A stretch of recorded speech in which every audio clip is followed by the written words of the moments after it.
Ya, keanggotaan PCCP, terutama untuk implementasi Paris Agreement ini sangat strategis, baik untuk kepentingan Indonesia sendiri maupun dalam rangka membantu negara berkembang lainnya untuk memperjuangkan kepentingan kita.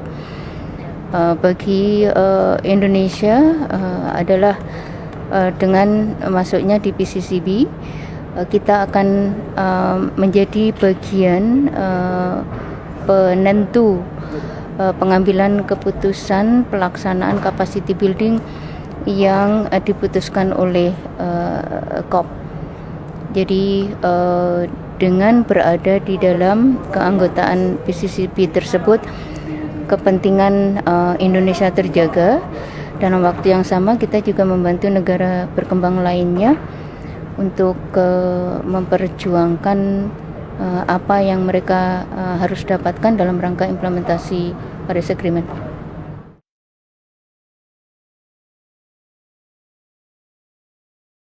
Banyak sekali dalam waktu dekat, terutama adalah kapasitas di dalam mengelaborasi lebih jauh NDC, karena NDC itu harus diterjemahkan lebih lanjut ke dalam kebijakan nasional, kemudian perencanaan investasinya seperti apa, pemahaman semua stakeholder, tidak hanya pemerintah di pusat maupun di daerah, tetapi juga termasuk swasta, masyarakat, kelompok ilmiah dan lain-lain.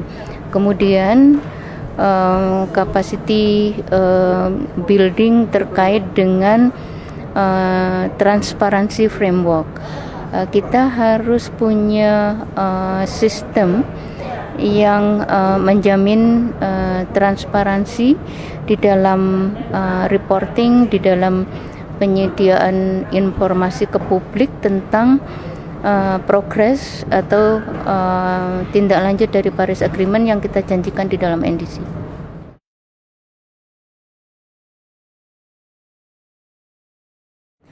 Ya, pertama mereka melihat pengalaman Indonesia, kapasitas Indonesia terkait dengan pelaksanaan mitigasi adaptasi perubahan iklim. Mereka juga melihat kemajuan kita di dalam REDD Plus itu berada di antara sedikit negara yang di depan.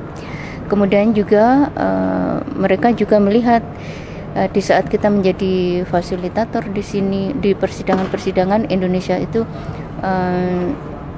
bisa netral. Jadi di samping mempertahankan kepentingan nasional, kita juga bisa berbuat netral. Jadi itu penting bagi mereka.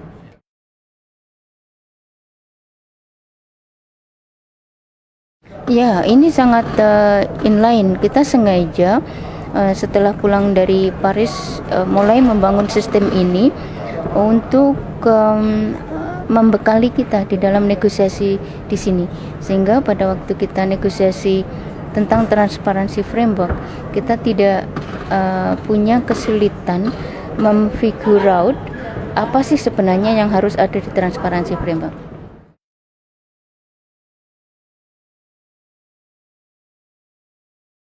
Ya, pesannya pertama bahwa Paris Agreement adalah sesuatu yang sudah inline dengan konstitusi kita. Melaksanakan Paris Agreement adalah kebutuhan kita untuk melindungi masyarakat kita, melindungi generasi yang ada sekarang, yang ada di masa datang, generasi mendatang, kemudian juga melindungi bumi di mana kita berada.